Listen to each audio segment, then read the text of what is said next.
দুই নম্বর জমিতে যেমন এক নম্বর ফসল হয় না, দুই নম্বর ওস্তাদের কাছে যেমন এক নম্বর ছাত্র গঠন হয় না, তেমনি দুই নম্বর নেতার কাছে দেশ কখনো এক নম্বর হতে পারে না। এটা হবে না, এটা সম্ভব না বলে মন্তব্য করেছেন ইসলামী আন্দোলন বাংলাদেশের সিনিয়র নায়েব মুফতি সৈয়দ মোহাম্মদ ফয়জুল করিম। রোববার 16 আগস্ট কুষ্টিয়ার খোকসা উপজেলা পরিষদের সভাকক্ষে ইসলামী আন্দোলন বাংলাদেশ খোকসা উপজেলা শাখার দ্বিবার্ষিক সম্মেলনে প্রধান অতিথির বক্তব্যে তিনি একথা বলেন। তিনি বলেন, বাংলাদেশের মাটিতে শরিয়া আইন বাস্তবায়ন করতে চায় ইসলামী আন্দোলন। কখনো আমেরিকার রক্তচক্ষু, কখনো ভারতের রক্তচক্ষু ইসলামী আন্দোলন বাংলাদেশে থাকবে না। সম্মেলন শেষে সাংবাদিকদের প্রশ্নের জবাবে ফয়জুল করিম বলেন, আমাদের দেশে বারবার পরিবর্তন হয়েছে।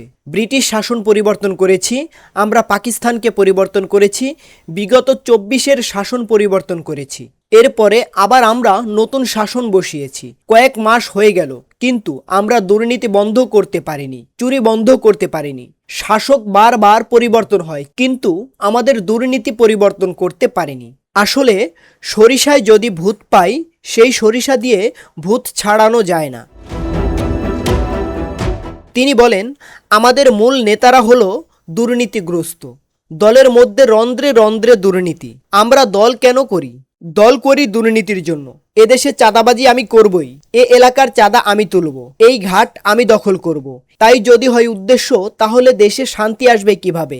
হ্যাঁ, কিছু সংখ্যক লোক আঙুল ফুলে কলাগাছ হবে, কিন্তু অধিকাংশ লোকের পরিবর্তন হওয়া সম্ভব না। ইএফটি ফার্স্টের সাথে ট্রেড করুন যে কোনো জায়গা থেকে। ক্যাম্পাসে ক্লাসের ফাঁকে, ঢাকার জ্যামে বসে কিংবা ঘরে বসে ট্রেডিং এখন হাতের মুঠোয়। তাই ট্রেড করুন যখন খুশি, যেখানে খুশি।